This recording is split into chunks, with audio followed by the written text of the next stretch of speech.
Hello and welcome to reconciling a P-card transaction in AZ360. We will be demonstrating this process in one of our test environments, and the screen has been zoomed in for optimal viewing.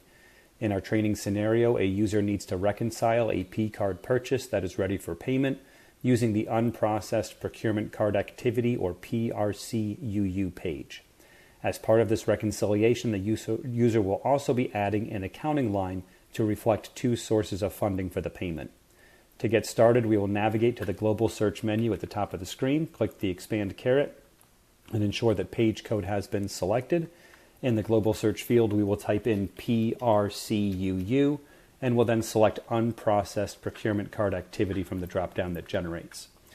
On the page that generates, in the P-card ID field, we will be entering the identification code for the P-card. For training purposes, we will be using ADA 999999. In the administrator ID field, we will be using 143193.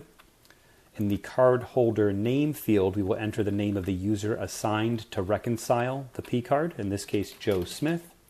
And in the reconciliation status field, we will be utilizing the pick list to ensure that not reconciled is selected. Go ahead and click OK. All right, we'll click search, and the desired records will appear in the grid at the bottom of the page.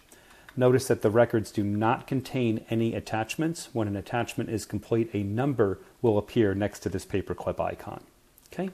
On the blue record line, we'll click the three-dot menu and then select Edit to initiate the reconciliation of this transaction. Okay, the transaction will open to the Unprocessed Procurement Card Activity tab. We will verify that the listed card information is correct.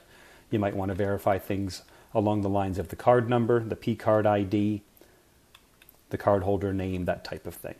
Okay. Next, we will attach a receipt to the transaction. Note that agencies can either attach a receipt to the Unprocessed Procurement Card Activity tab of the transaction or house them separately. In this scenario, a receipt is being attached to the transaction for demonstration purposes. So go ahead and click the Attachments button. In this case, we will be using the Browse option. We'll go ahead and select our test receipt, click Open, Upload, and then you'll see that the attachments now has a number 1 next to it, and then there's the name test receipt. Okay, go ahead and click Close, and you'll also see now that the Attachments button has a number 1 next to it. All right, next we'll review the Commodity Lines tab. We're going to verify that the total amount of the P-card transaction is correct, so we'll do that by scrolling to the right and looking at the total amount, $23.84. And we will keep this amount in mind as we go ahead and complete the Accounting Lines tab. So next we'll navigate to Accounting Lines. We'll be adding a new accounting line by clicking the plus icon in the Tab Level Actions section. On the new accounting line in the Amount field, we will enter 20. We'll then click the Expand caret. In the General Information section, Accounting Template field, we will enter the accounting template number for the first accounting line. So in this case, we'll be using 00425414. Okay, we'll go ahead and click Save. You'll want to verify that your COA or chart of account elements have inferred correctly through the use of that template. So you can see object has populated here, as has function and department object. Okay, go ahead and scroll back up. We'll collapse that line. And we'll go back to the Tab Level Actions section, click the plus icon to add our second accounting line.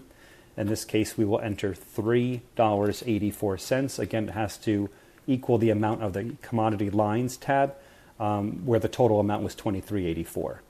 Okay, on the second accounting line, we'll click the Expand caret again, and in this case, we'll go to the accounting template, and we'll enter our second accounting template number, so 00428520.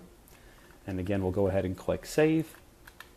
And just like before, you can see that the object has inferred, as has the function and the department object. Okay. We'll go ahead now and navigate back to the Unprocessed Procurement Card Activity tab. In the Reconciliation Status field, we will now update the status using the pick list to Reconciled. Okay, go ahead and click Save. And then click the Home button. And we have completed the reconciliation of a P-card transaction in AZ360.